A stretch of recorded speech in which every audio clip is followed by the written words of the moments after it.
Bueno, muy buenas tardes, estimados estudiantes de los grados décimos. Vamos a hacer una pequeña explicación de la guía número 3, guía ya final del periodo, en donde vamos a encontrar el tema del referente narrativo. Esta guía pues ya está compuesta por otra serie de elementos que no se encontraban en las guías anteriores. Aquí vamos a encontrar ya una lista de cotejo y una rúbrica de evaluación que más adelante pues en el momento se le explicará su propósito. Entonces vamos a dar inicio a la explicación de la guía como tal. Bueno, tenemos aquí en la descripción general de la guía, el tema central es el referente narrativo. Dentro del referente narrativo vamos a hablar de lo que es el tiempo narrativo, los procesos de analepsis y prolepsis y casos particulares, el espacio narrativo, el punto de vista o focalización, es decir, el narrador. Y también dentro de estos referentes narrativos vamos a hablar de los personajes.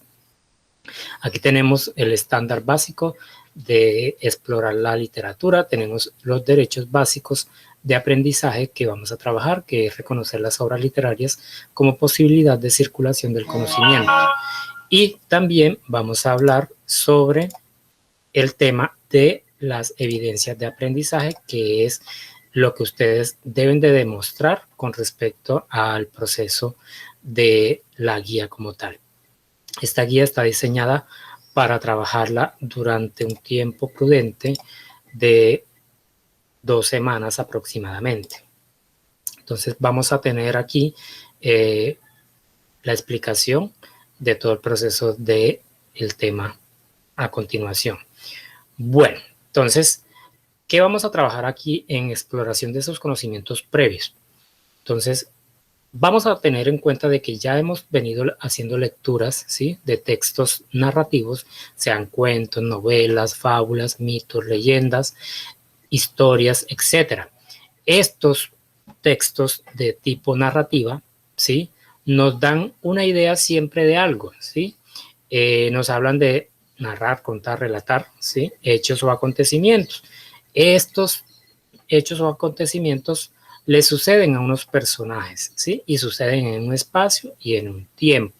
Todo en el transcurso de la historia nosotros vamos encontrando muchas cosas, ¿sí? Entonces, como nos dicen qué conocimientos previos tenemos, nosotros pues nos podemos remitir aquí en lo que tiene que ver con la estructura de la narrativa, ¿sí? Nosotros antes hablábamos de un inicio, un nudo y un desenlace final, ¿sí? Ahora, ¿nos puedes contar para ti con tus propias palabras qué es narrativa? ¿Qué puede servirte a ti de que leas un cuento, una novela, una fábula, ¿sí? Y además de eso, pues te pido que observes esa imagen y qué te trae a ti, a tu mente, esa imagen que ves. Entonces, es una lectura de imagen también. Bueno, ya para la parte de la introducción, pues como lo habíamos tomado aparte, el tema del referente narrativo, pues es un tema que está enlazado con todos los subgéneros de la narrativa, ¿sí? En él podemos encontrar diferentes actores, ¿sí?, en diferentes espacios, en diferentes tiempos. Bueno, es interesante que vamos ya conociendo más a fondo temas de la literatura de pronto que no hemos tocado. Por ejemplo, en la parte de los cuentos apólogos, muy poco le trabajamos a los cuentos apólogos, siempre nos ceñimos al cuento como tal. Bueno, entonces aquí en esta organización de los elementos de las obras narrativas, pues ya tenemos el narrador y todo lo que tiene el narrador para sí. Tenemos el mundo narrado, ¿sí?, y tenemos lo que tiene que ver con el lector ficticio. Entonces, dentro del narrador vamos a encontrar grado de conocimiento, grado de partes de la historia, ¿sí? Entonces, omnisciente, ¿sí?, o de conocimiento absoluto, objetivo y de conocimiento relativo. Esos son los 3 narradores que nosotros pues, vamos a trabajar. De grado de participación en la historia, entonces tenemos un narrador que puede ser protagonista o un narrador que puede ser testigo, ¿sí? Entonces, estos son los tipos de narradores que nosotros podemos encontrar en las historias como tal. Luego nos vamos al mundo narrador, ¿sí? Entonces, en el mundo narrado encontramos unos elementos que son los acontecimientos, que es lo que le pasa a los personajes, las acciones que están sucediendo, ¿sí? Los personajes, que son los actores principales, el tiempo, que es la duración del momento, la duración de cuánto transcurre en la historia, y el espacio o lugar, que es donde se desarrolla la historia. Entonces tenemos también acá el lector ficticio, pues muchas veces nosotros somos los lectores de estas historias y nosotros nos convertimos a veces, nos metemos tanto en la historia que hacemos como protagonistas de la historia. Bueno, entonces para dar inicio vamos a tener ya aquí un ejemplo claro de literatura, ¿sí? De literatura española. Vamos a trabajar con el libro de los ejemplos del conde Lucanor y Patronio. Este libro, ¿sí? Del infante don Juan Manuel, un escritor español, pues vamos a trabajar algunas historias de él, lo que tiene que ver que los cuentos apólogos son historias, ¿sí? Que en sí nos muestran unos hechos o unos acontecimientos muy, pero muy bonitos, ¿sí? En los cuentos apólogos pues encontramos no solamente personajes humanos, sino también personajes abstractos, personajes como animales. Entonces es importante que nosotros vayamos viendo esa parte desde ya. Bueno, ¿qué es el referente narrativo? El referente narrativo comprende aquellos elementos de la estructura interna de un texto, así como también la estructura externa, ¿sí? Del mismo texto, y también lo que tiene que ver con el contexto del narrador. Dentro del referente narrativo, pues encontramos ya, como lo habíamos mencionado, el punto de vista o focalización, que nos habla del narrador y sus clases de narrador, ¿sí? Entonces, en estas clases de narrador, ahí pueden leer e identificar. Después de haber leído un cuento, una novela, un mito, una leyenda, nosotros podemos identificar fácilmente quién es el narrador, pero para ello hay que hacer una buena lectura, ¿sí? Entonces, para ello, pues es necesario que el narrador, que es la persona que nos está narrando, contando los hechos, pero tenemos que ver desde dónde él está narrando, ¿sí? Entonces, podemos ver que hay un narrador que nos puede estar hablando en primera persona o en tercera persona, pero también que este narrador nos puede estar narrando los hechos en un presente, nos puede estar narrando los hechos en un pasado o en un futuro. En sí, nosotros debemos analizar bien ese punto de vista o focalización que nos muestra la historia con respecto al narrador. Bueno, también existen otras clases de narradores, ¿sí? Que de acuerdo a la ubicación como yo lo vea en la obra, pues yo puedo describir qué tipo de narrador estoy encontrando allí. Podemos encontrar el narrador omnisciente, ¿sí? El narrador omnisciente es aquel que lo llamábamos el dios de la historia, porque es aquel que sabe todo.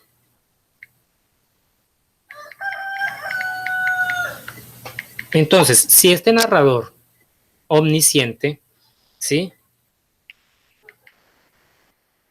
Sabe todo, entonces ya él sabe que le van a pasar las cosas al protagonista, al otro personaje secundario que encontramos en la historia, ¿sí? Él sabe todo, él sabe cada partecita, movimiento que se ejecute dentro de la historia.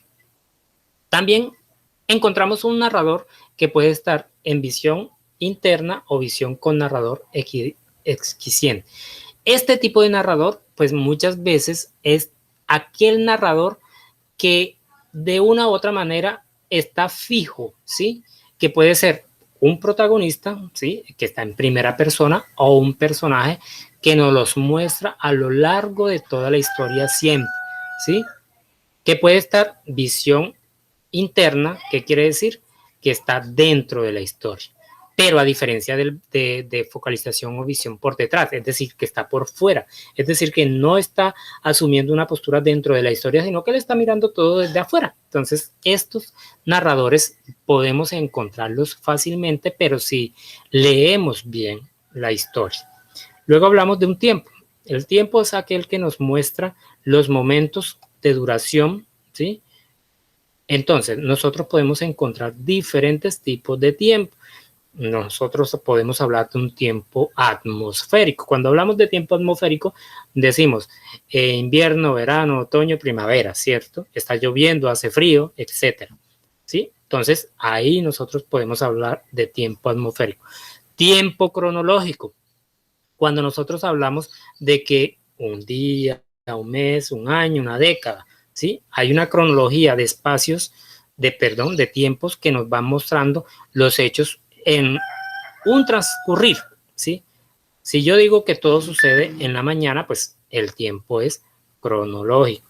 Si yo digo que los hechos sucedieron en un año, entonces tiempo cronológico. ¿Listo? Los tiempos también los podemos clasificar de acuerdo a los tiempos verbales en la historia, ¿sí?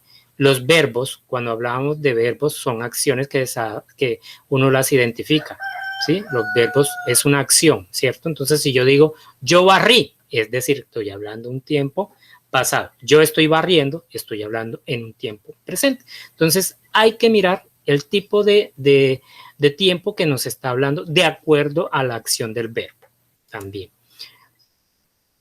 Tiempo de la historia. Cuando nosotros, por ejemplo, encontramos que nos hablan de hechos o acontecimientos de algo que ha sucedido, ¿sí? Y que ese algo fue basado en un hecho real, ¿sí? Entonces, nos refiere a esa cronología de hechos de la historia, por ejemplo. Tiempo del relato, ¿sí? Entonces, el tiempo del relato, pues nosotros podemos encontrar una ubicación del narrador, ¿sí? El narrador organiza de una forma estática en el tiempo las cosas, ¿sí? Entonces nosotros podemos ir leyendo poco a poco la disposición de este tiempo, ¿sí? Para poder conocer, ¿sí? Por ejemplo, nosotros vamos a encontrar hechos del presente que se devuelven al pasado o viceversa, que están en el pasado y pues, se llega a un presente. Entonces ahí podemos hablar de analexis o prolepsis, retrospección, retroceder o adelantarse, ¿sí? Entonces esos son tiempos.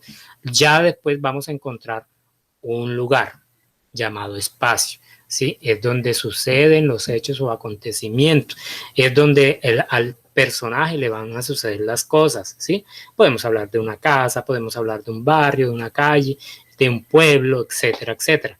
Entonces, esta clasificación del espacio, ¿sí? Nosotros lo podemos ir describiendo en la historia. Si nosotros hablamos de un espacio físico escenario, pues es un lugar determinado donde se está diciendo que se están o donde están sucediendo las cosas, ¿sí?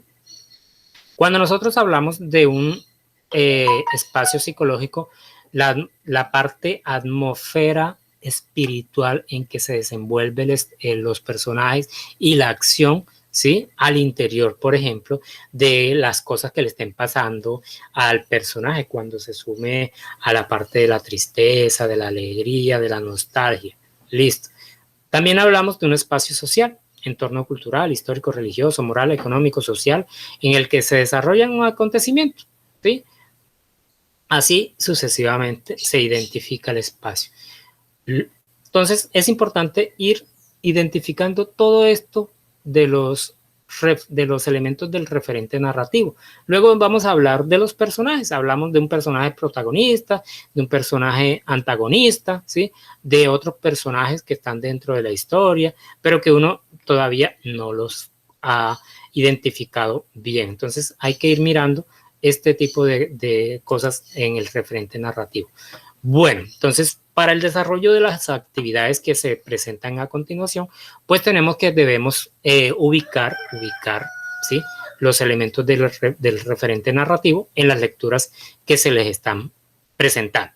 Entonces ahí vemos, ¿sí? Vamos a leer 2 cuentos del libro del Conde Lucanor y Patronio, ¿sí? Para trabajar el tema del referente narrativo. Para ello, pues se solicita que hagan una estructura de inicio, nudo, fin, del narrador, del tiempo, del espacio, de los personajes y su clasificación, y por último realizar una reflexión en torno a la moraleja o enseñanza de cada cuento leído. Eso con relación a los cuentos del Conde Lucanor, que al final de cada cuento siempre vamos a encontrar una moraleja o enseñanza. ¿Listo? Aquí tenemos los 2 cuentos. También vamos a trabajar uno de los cuentos que están en la novela de Lazarillo de Tormes, ¿sí? El Lazarillo de Tormes está distribuido o dividido por tratados. Vamos a trabajar uno de estos tratados porque ya estamos trabajando el tema del referente narrativo, enfocándonos en diferentes tipos de género. Ya trabajamos el cuento, ahora nos vamos para la novela, ¿sí? La novela de Lazarillo de Tormes, ¿sí? Entonces, aquí vamos a trabajar el tratado número 7, el alguacilillo. También en la novela vamos a hacer lo mismo, vamos a ubicar todos los elementos del referente narrativo que nos muestra a continuación. Entonces, aquí está la lectura, ¿sí? Luego vamos a hacer una clasificación, ¿sí?, de estas dos lecturas y vamos a hacer su ficha de la obra, ¿sí? Entonces, aquí en esta ficha, pues vamos a meter el autor, pues ya lo conocemos allí, en la historia se lo presentamos, ¿sí? El Conde Lucanor, quien lo escribió, título de la obra, la editorial, si la conocemos, el año, el número de páginas que contiene, bueno, hay que indagar. Dibujando a los personajes, enumera los personajes que aparecen anotados, ¿sí?, en la historia, ¿sí?, aparecerán varios personajes, usted va a colocar allí lo que le está pidiendo. Enumera los personajes que aparecerán, anota su nombre, profesión, edad, habla, aspecto, vestuario, gestos, todo lo que pueda ser significativo. Completa el retrato de cada personaje con rasgos que no aparecen en el texto, pero que podrían ser importantes en el momento de la interpretación. Entonces, por ejemplo, yo voy a hablar del alguacil, yo voy a hablar de Patronio, yo voy a hablar del conde. Entonces, yo voy a describir qué veo en ellos, ¿sí? ¿Qué puedo describir de ellos? ¿Sí? Entonces, del conde Lucanor y Patronio se va a realizar estos cuadros, ¿sí? Vamos a llenar espacios, lugar, acciones o acción y protagonista, ¿sí? Entonces, aquí vemos, vamos a sacar de ambos textos expresiones, el significado de esa expresión. Si yo digo que tengo una flaqueza muy lánguida, ¿qué será eso? O sea, que estoy demasiado flaquito, bueno, en fin, o que estoy muy gordo, que parezco un mundo. Entonces, hay que como que darle un sentido a estas expresiones que yo encuentro dentro de las historias. Aquí lo más importante es una buena lectura. Esto es con relación a los textos, ¿sí? Porque ya en las guías anteriores pues trabajamos otros temas que se enfatizaron mucho.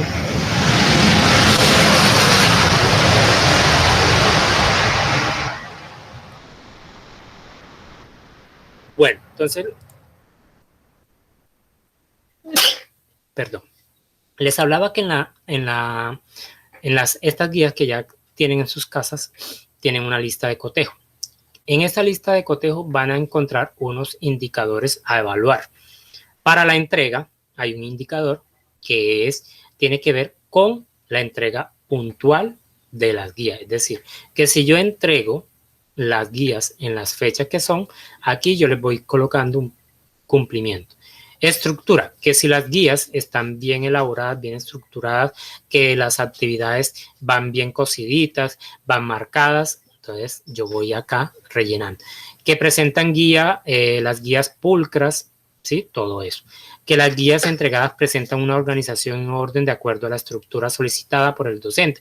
Es decir, que si yo vengo y yo pedía que el conocimiento previo iba de primero y lo puse de último, no estoy siguiendo la orientación de la guía. ¿Listo? En el contenido, que las actividades asignadas están totalmente resueltas, ¿sí? Si yo no las coloco resueltas todas, pues no cumple. Desarrolla la autoevaluación, que es uno de los requerimientos que se les pide a ustedes, que si no la hago, pues entonces aquí está, por ejemplo, la autoevaluación, que si yo no me autoevalúo, no estoy cumpliendo con la lista de cotejo. Listo. Entonces, estas son los indicadores para yo evaluar lo que es las guías como tal. Ahora me voy para la rúbrica de evaluación. Hay unos porcentajes para calificación que va del 1 hasta el 5, ¿sí?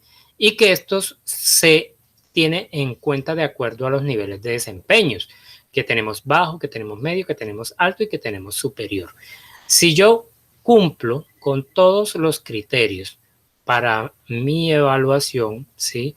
Que, por ejemplo, analizo y realizo excelente lectura de los textos escogidos, que el contenido de la actividad y su desarrollo tienen un excelente diseño y creatividad, tiene una excelente ortografía y utilizo muy bien los ejemplos para realizar todo esto, que las actividades desarrolladas tienen un excelente uso de colores en los dibujos realizados y su descripción, etcétera, etcétera. Entonces, mi calificación puede ser 5, ¿sí?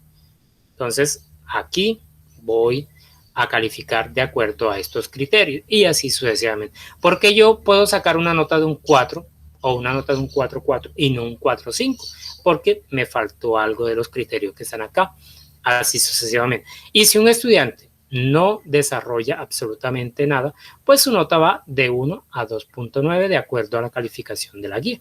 Entonces, estimados estudiantes, asimismo, en esta guía se les pide que diligencien todo lo que tienen que ver con firmas, ¿sí? Igualmente a los hombres y a las mujeres se les entregó una tarjetica felicitándolos tanto a las niñas por el Día de la Mujer y a los hombres porque se aproxima el Día del Hombre. Entonces, mil gracias. Esta es la estructura de la guía número 3 para cumplir el primer periodo. Entonces, esta es la socialización de la guía número 3, cumplimiento del primer periodo. Gracias.